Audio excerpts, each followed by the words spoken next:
मधुबन के बाबा, मधुबन के बाबा मुरली वाले, आपका क्या कहना, आपका क्या कहना। ओम शांति। आज 22 अगस्त 2023 के साकार मधुर महावाक्य हैं। आज मीठे मीठे बाप दादा बोले, मीठे बच्चे, बाप आए हैं कलयुग की महफिल में। यह बहुत बड़ी महफिल है। इस महफिल में तुम परवाने क्षमा पर फिदा हो पावन बनते हो। बाबा ने कहा, मीठे बच्चे, बाप आए हैं कलयुग की महफिल में। ये बहुत बड़ी महफिल है। इस महफिल में तुम परवाने क्षमा पर फिदा हो पावन बनते हो। बाबा ने आज प्रश्न पूछा कि यदि बच्चों का पुरुषार्थ अब तक भी चींटी मार्ग का है तो उसका कारण क्या। और उत्तर में बाबा समझाते कि कई बच्चों में रूठने की आदत है। बाप से रूठकर पढ़ाई छोड़ देते हैं तो माया नाक कान से पकड़ लेती है, इसलिए पुरुषार्थ आगे नहीं बढ़ता, चींटी मार्ग का ही रह जाता है। बच्चों को मुरलीधर बनने का शौक चाहिए, सुनकर औरों को सुनाना है, रिजल्ट देनी है। जो बच्चे मुरली मिस करते हैं, जिन्हें पढ़ाई का कदर नहीं, वह कभी वक्तावर नहीं बन सकते। मुरली का गीत है, महफिल में जल उठी क्षमा परवाने के लिए। ओम शांति। परमपिता परमात्मा शिव को क्षमा भी कहते हैं। नाम बहुत लेते हैं तो मनुष्य मूंझ गए हैं। आत्मा भी ज्योति स्वरूप है। अब तुम जागती ज्योत बन रहे हो। क्षमा आई है। यह महफिल तो बहुत बड़ी है। कोई तो आकर बाप का बनते हैं, बाप का बन जीते जी फिदा हो जाते हैं। देह अभिमान छोड़ा तो आप मोए मर गई दुनिया। आप कौन? आत्मा। आत्मा शरीर को छोड़ देती है तो सारी दुनिया उनके लिए जैसे मर गई। अभी बाप भी कहते हैं कि अपने को आत्मा समझो। हम तो बाप के हैं, शरीर का भान मिटा देना है। मनुष्य मरते हैं तो देह सहित सब कुछ भूल जाते हैं। समझते हैं शरीर छोड़ा तो ताल्लुक टूटा। शरीर के साथ ही ताल्लुक यानी कि नाता है। तुम शरीर होते हुए अशरीरी रहते हो, क्योंकि तुम्हारा ताल्लुक अब बाप से हो गया है। तुमको राजयोग सिखलाने के लिए बाप ने भी शरीर धारण किया है। महफिल में आए हैं। तुम्हारे में भी कोई पूरा जानते हैं, कोई अधूरा, कोई तो कुछ ही नहीं जानते। बाप कहते हैं, मैं इस रचना में आया हूँ। यह बातें मनुष्य ही समझेंगे। भारतवासी जानते हैं शिव जयंती भी है। शिव है परमपिता परमात्मा, सभी आत्माओं का बाप। वह आते हैं जरूर। मंदिर भी है। मंदिर तो ढेर बनते हैं। जैसे क्राइस्ट तो एक था, उनकी यादगार में जड़ चित्र कितने ढेर बनाए हैं। यह भी परमपिता परमात्मा, जिनको पतित पावन कहते हैं, उनके मंदिर हैं। यह है अभी पतित दुनिया की महफिल, फिर होगी पावन दुनिया की महफिल। पावन दुनिया में तो वह आते ही नहीं। पावन दुनिया की महफिल बहुत छोटी होती है और सुखी होते हैं, इसलिए वहां आने की दरकार नहीं। आना है बड़ी महफिल में। उनका नाम ही है पतित पावन। यह है पतित दुनिया, फिर पावन दुनिया भी है। उसी नई दुनिया में जरूर थोड़े होंगे। तुम बच्चों में नंबरवार पुरुषार्थ अनुसार सच्ची सच्ची सर्विस करते हैं। सच्चाई की सर्विस का सबूत भी निकलता है। तो बाप महफिल में आए हैं, वह है पतितों को पावन बनाने वाला। कहा जाता है charity begins at home. Bharat अविनाशी बाप का अविनाशी बर्थ प्लेस है। मनुष्य भूल गए हैं शिव बाबा कब आया था। उनको ही पतित पावन कहा जाता है। आते भी हैं पतित शरीर में। उनकी महिमा कितनी भारी है। शिवाय नमः। तुम्हारी महिमा भी अपरम अपार है। बैकुंठ की कैसे स्थापना करते हैं, जिस बैकुंठ की भी महिमा अपरम अपार है। तुम बच्चे ही यह जानते हो और ऐसे बैकुंठ में जाने के लिए पुरुषार्थ करते हो, परंतु तुम्हारा पुरुषार्थ बड़ा ठंडा चींटी मार्ग का देखते हैं। माया किसी को कान से नाक से पकड़ती रहती है, किसी को भी नहीं छोड़ती। सोचते भी हैं कि ऐसे शिव बाबा को निरंतर याद करें जैसे पत्नी पति को कितना याद करती है। यह तो क्यों का पति है, बाबा है, ऐसे बाबा को कितना याद करना चाहिए। ऐसे बाबा की हम कितनी महिमा गाए। गीत आदि में भी शिव बाबा की कितनी महिमा करते हैं कि तेरी महिमा अपरम अपार है। इतनी महिमा क्यों गाई जाती, कोई कारण तो होगा ना। तुम जानते हो बाप ही भारत को स्वर्ग बनाते हैं, भारत को कितना ऊंच बनाते हैं और रावण फिर नीच बना देते हैं। बाप आकर सुखी बनाते हैं, दोजक से बहिष्ठ बना देते हैं। ऐसे बाप को कोई जानते नहीं। पतित तो सारी दुनिया है, भल अशोका होटल के सुख आदि हैं, परंतु यह सब तो अल्पकाल के लिए हैं। यह है मृग तृष्णा समान राज्य, पाई का भी इसमें सुख नहीं, दुख ही दुख है। सत्युग में राजा रानी तथा प्रजा कितने सुखी रहते हैं, अभी तो कितना दुखी हैं, कितनी रिश्वत खाते, कितने पाप आदि करते हैं। भारत दैवी संप्रदाय था। भारत की महिमा बड़ी जबरदस्त है जो अब तुम जानते हो। भगवान की महिमा गाते हैं, याद करते हैं, परंतु जानते नहीं। अरे भगवान कहते हो तो भगवान का पूरा नाम चाहिए ना। उनका नाम है शिव, उनकी सारी महिमा है।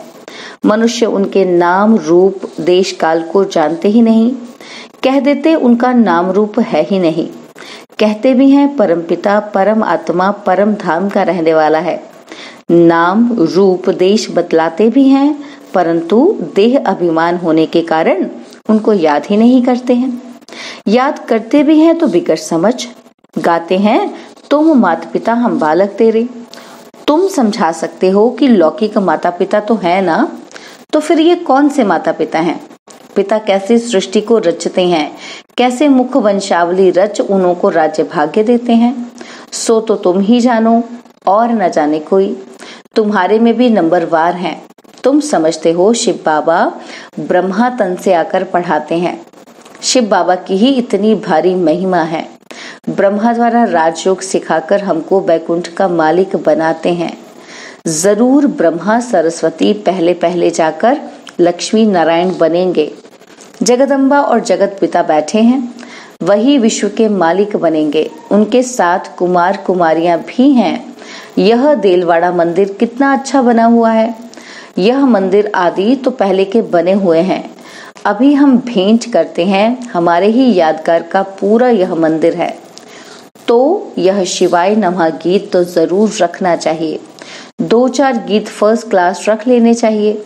यह बाबा अपना अनुभव बतलाते हैं। दिल होती है बाबा की याद में रहकर खाएं, परंतु भूल जाते हैं। वो तो कहते हैं कि मैं अभोगता हूँ, उनको यह नहीं आता कि यह अच्छा है या बुरा। बाप कहते हैं मैं आता ही हूँ तुम बच्चों को पतित से पावन बनाने, क्योंकि रावण ने तुम्हारे ऊपर जीत पहन ली है। अब फिर उस पर जीत पानी है। रावण तुमको कौड़ी जैसा बनाकर देवाला निकाल देते हैं। भारत का अब देवाला है ना, फिर तुमको सॉल्वेंट बनाता हूँ। इनसॉल्वेंट बुद्धि मनुष्य ही बनते हैं। तो यह शिवाय नमः का गीत बड़ा अच्छा है। नंबर 1 उनकी महिमा है, फिर भारत की भी महिमा है। वंडरफुल भारत था, गाते तो है ना, स्वर्ग था। हीरे ज्वारों के महल थे, फिर वे कहाँ गए। माया की कैसे प्रवेशता हुई। सत्युग में देवी देवताएं धर्म श्रेष्ठ कर्म श्रेष्ठ थे। भ्रष्ट कर्म कराने वाली माया वहां होती ही नहीं। और यहाँ के पुरुषार्थ की प्रालब्ध तुम पाते हो। तुमको कोई दुख होने की बात ही नहीं, पाप करने की दरकार नहीं। यहाँ तो पैसे के लिए कितने पाप करते हैं, और वहाँ तो बहुत धन रहता है। बेहद की राजाई है ना। गाया जाता है भारत दैवी राजस्थान था। जब दैवी राजस्थान था तो देवी देवताओं का धर्म श्रेष्ठ था। बाप आकर श्रेष्ठ देवी देवता धर्म की स्थापना कर रहे हैं। तुम जानते हो हम श्रेष्ठ बन रहे हैं, तो कोई पाप का काम नहीं करना है, डर रहना चाहिए। अच्छे अच्छे बच्चों को माया नाक से पकड़ पाप करा देती है। अभी तुम जानते हो महफिल में बाप आए हैं, कैसे मुख वंशावली बनाए उनको श्रेष्ठ बनाते हैं। जरूर शरीर को तो लोन लेना ही पड़े। कहते हैं मैं साधारण तन में आता हूँ, यह अपने जन्मों को नहीं जानते। मैं बतलाता हूँ। इनका नाम ब्रह्मा रख दिया है। ब्रह्मा में ही प्रवेश करता हूँ क्योंकि ब्रह्मा द्वारा स्थापना करनी है। ऐसे थोड़ी बौद्धि, इस्लामी व सिख में प्रवेश करेंगे। बाप कहते हैं जो मुझे उस तन में प्रवेश करना है जो पहले पहले सूर्यवंशी श्री नारायण था, फिर उनको ही बनाता हूँ। यह अपने जन्मों को नहीं जानते हैं। यह है ज्ञान कांड।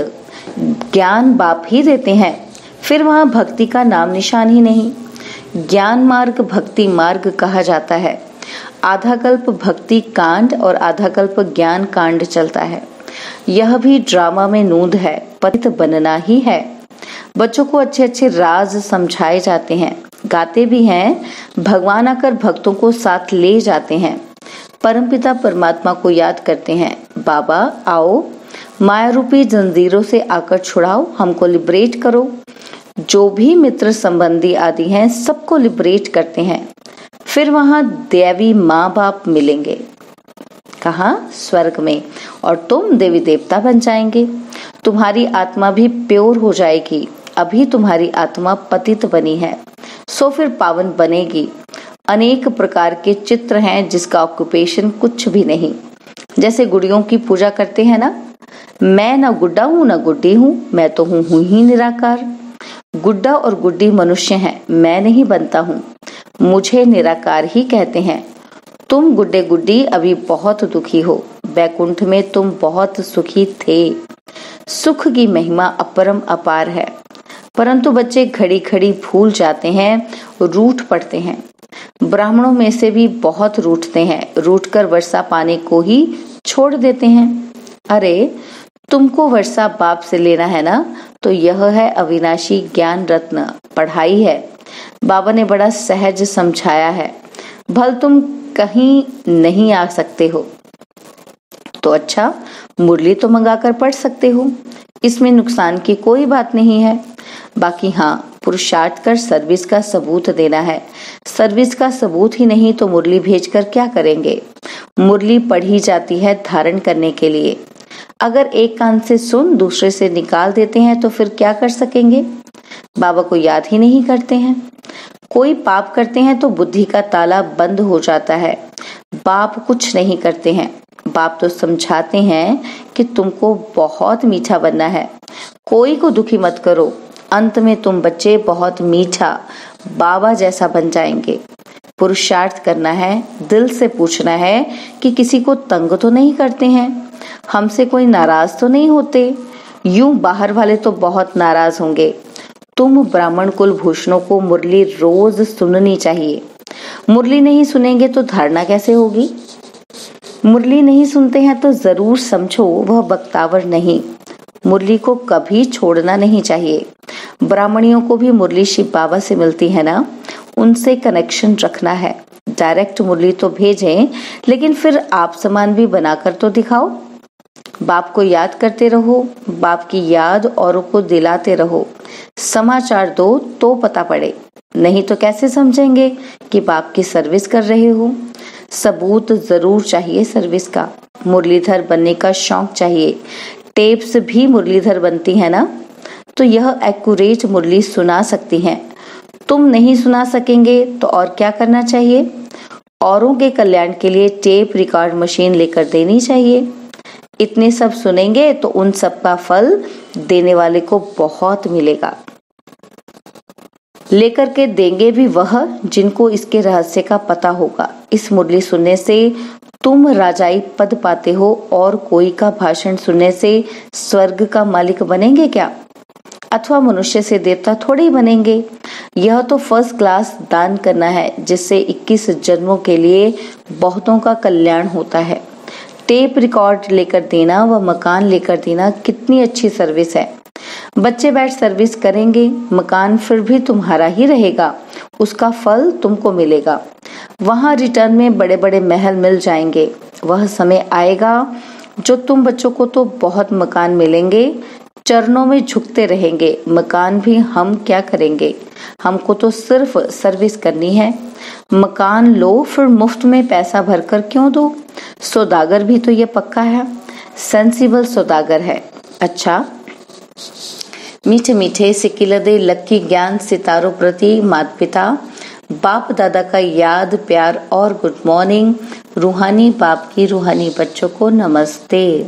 हम रूहानी बच्चों की रूहानी बाप दादाजी को दिलवा जान सिकवा प्रेम से नमस्ते। ओम शांति। प्यारे बाबा, मीठे बाबा, मेरे बाबा, शुक्रिया बाबा, शुक्रिया बाबा, शुक्रिया। धारणा के लिए मुख्य सार है। पहला पॉइंट है, शरीर में होते सबसे ताल्लुक तोड़ अशरीरी बनने का पुरुषार्थ करना है। बुद्धि से सब कुछ भूल जाना है। और सेकंड पॉइंट है, पुरुषार्थ कर सर्विस का सबूत देना है। मुरली सुननी व पढ़नी है धारण करने के लिए। एक कान से सुन, दूसरे कान से निकालना नहीं है। बाबा ने आज वरदान दिया, नेचुरल अटेंशन व अभ्यास द्वारा नेचर को परिवर्तन करने वाले सिद्धि स्वरूप भव। नेचुरल अटेंशन व अभ्यास द्वारा नेचर को परिवर्तन करने वाले सिद्धि स्वरूप भव। आप सबके निजी संस्कार अटेंशन के हैं। जब टेंशन रखना आता है तो अटेंशन रखना क्या बड़ी बात है। तो अब अटेंशन का भी टेंशन ना हो, लेकिन नेचुरल अटेंशन हो। आत्मा को न्यारा होने का नेचुरल अभ्यास है। न्यारी थी, न्यारी है, फिर न्यारी बनेगी। जैसे अभी वाणी में आने का अभ्यास पक्का हो गया है, ऐसे वाणी से परे न्यारे होने का अभ्यास भी नेचुरल हो जाए तो न्यारेपन के शक्तिशाली वाइब्रेशन द्वारा सेवा में सहज सिद्धि को प्राप्त करेंगे और यह नेचुरल अभ्यास नेचर को भी बदल देगा। स्लोगन, अशरीरीपन की एक्सरसाइज और व्यर्थ संकल्पों के भोजन की परहेज करो तो एवर हेल्दी रहेंगे। अशरीरीपन की एक्सरसाइज और व्यर्थ संकल्पों के भोजन की परहेज करो तो एवर हेल्दी रहेंगे। ओम शांति। और अब यह एक बहुत अच्छी वीडियो भी जरूर देखें।